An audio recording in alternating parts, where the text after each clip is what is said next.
کہ نبی پاک صلی اللہ تعالیٰ علیہ وسلم نے شیخ عبد القادر جیلانی رحمۃ اللہ تعالیٰ کو فرمایا اپنا منہ کھولیے۔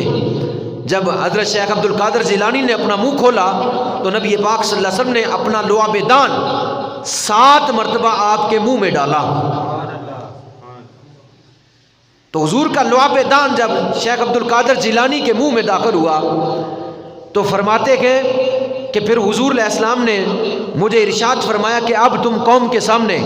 وعظ و نصیحت فرماؤ، خدا تعالیٰ تمہاری دعوت کو قبول فرمائے گا۔ فرماتے ہیں کہ میں بیدار ہوا، جاگا تو مجھے بہت خوشی ہوئی۔ خوشی کیوں نہ ہو کہ کریم آقا صلی اللہ علیہ وسلم کی زیارت بھی نصیب ہوئی اور حضور کا لعاب دان بھی حضور نے 7 مرتبہ منہ میں ڈالا۔ اس لعاب دان کی برکت تو یہ ہے کہ اگر لعاب دان کسی ٹوٹی ہوئی پنڈلی پر لگ جائے تو اللہ اس کو صحیح سلامت فرما دیتا ہے۔ اگر نکلی ہوئی آنکھ پر لگ جائے تو اللہ اس آنکھ کی بینائی کو دوبارہ لوٹا دیتا ہے، اور اگر کھاری کنویں میں ڈالا جائے تو اللہ اس کنویں کو شیریں بنا دیتا ہے اور اس کا پانی جو ہے وہ شفا والا ہو جاتا ہے اور کھاری کنواں میٹھا بن جاتا ہے۔ میرے آقا کے لعاب کی کثیر تعداد میں برکت ہے۔ نبی پاک صلی اللہ علیہ وسلم کے غلاموں پروانوں،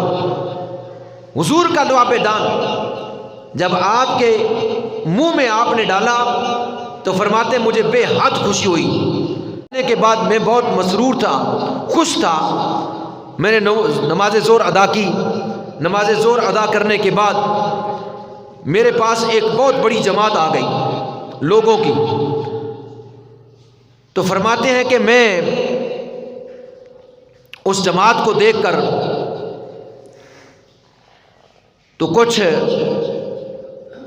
مرعوب ہوا، تو تھوڑی دیر کے بعد میرے اوپر غنودگی چھا گئی کہ میں نے دیکھا حضرت علی المرتضیٰ شیر خدا حیدر کرار رضی اللہ تعالی عنہ تشریف لائے اور فرمایا بیٹا لوگوں کو واعظ و نصیحت کیوں نہیں کرتے؟ رسول اللہ کے حکم کی پیروی کرو اور لوگوں کو واعظ و نصیحت کرو، لوگوں کو دین کی طرف بلاؤ، لوگوں کو رشد و ہدایت دو۔ تو میں نے کہا، تو انہوں نے فرمایا کہ اپنا منہ کھولے۔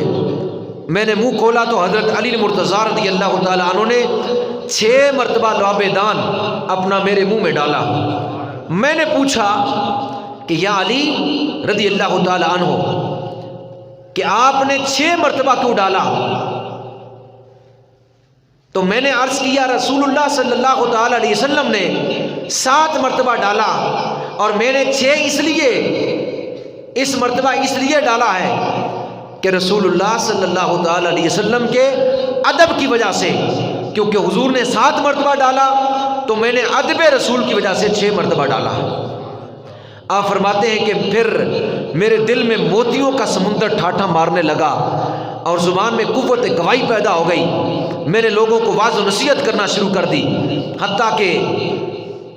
1 دن گزرا، 2 دن گزرا، لوگوں کی تعداد زیادہ ہو گئی، پھر اور زیادہ، پھر مدرسے کی زمین تنگ پڑ گئی، باہر لوگ صفے بچھا کر کھڑے، اور پھر اس سے بھی بڑھا، حتیٰ کہ دیکھتے ہی دیکھتے دور دراز سے لوگ کھچروں پر، اونٹوں پر، گھوڑوں پر سوار ہو کر آپ سے واعظ و نصیحت سننے کے لیے بغداد کے مدرسہ نظامیہ میں تشریف لایا کرتے تھے۔ حتیٰ کہ کتب کے اندر یہ بات ہے کہ آپ کی مجلس میں 70,000 کا مجمع ہو جایا کرتا تھا، 70,000 کا مجمع ہو جاتا تھا، اور آپ کی مجلس واعظ میں 70,000 کا مجمع ہوتا، اور بے شمار قسم کے علماء وہ قلم اور دعات لے کر آپ کے زبان سے نکلے ہوئے ملفوظات ان کو لکھا کرتے تھے، اور آپ کی تقریر، آپ کی واعظ و نصیحت، اس میں ایسا عشق تھا، عشق الہی اور عشق رسول، کہ آپ کی زبان میں ایسی تاثیر تھی کہ لوگ کھچا کھچ دور دراز سے آپ کی واعظ و نصیحت سننے کے لیے آ جایا کرتے اور آپ کا بات سنتے، اور کثیر التعداد غیر مسلم لوگ آپ کی آواز اور آپ کا وہ عشق بھرا پیغام سن کر وہ دائرہ اسلام میں داخل ہوتے، اور کئی جو ہے وہ لوگ آپ کے ہاتھ پر توبہ کرتے اور آپ کی واضح و نصیحت پر لوگوں پر رقت طاری ہو جایا کرتی تھی، اور لوگ بعض تو ایسے ہوتے کہ وہ ایسی رقت طاری ہوتی کہ وہ بے ہوش ہو جایا کرتے، اور کئی ایسے ہوتے کہ وہ جان سے بھی ہاتھ دھو ڈالتے، یعنی کئی جنازے آپ کی مجلس سے اٹھا کرتے تھے۔ آپ کی آواز میں ایسا سوچ تھا، ایسا عشق بڑا پیغام تھا، اس میں اللہ اور اللہ کے رسول کی معرفت، ایسے جام آپ نے لوگوں کو پلائے، اور آپ کی مجلس میں سناٹا طاری ہو جاتا، نہ کوئی کسی کی آواز بلند ہوتی، نہ کوئی جو ہے وہ ناک صاف کرتا، نہ کوئی زبان سے آواز نکالتا، نہ کوئی مجلس سے اٹھ کر جاتا، ایسا سناٹا طاری ہو جاتا کہ ایسا معلوم ہوتا کہ جیسے یہاں کوئی ہے نہیں۔ لیکن 70,000 کا مجمع ہوتا، جب آپ واضح و نصیحت فرماتے، اس وقت لاؤڈ سپیکر نہیں تھے، تو آپ کی آواز میں یہ اللہ نے کرامت رکھی تھی کہ آپ کی آواز جتنا پہلا شخص سنائی دیتا، جتنا پہلے شخص کو سنائی دیتا، آخر والا جو بیٹھا ہوتا اس کو بھی اتنی ہی آواز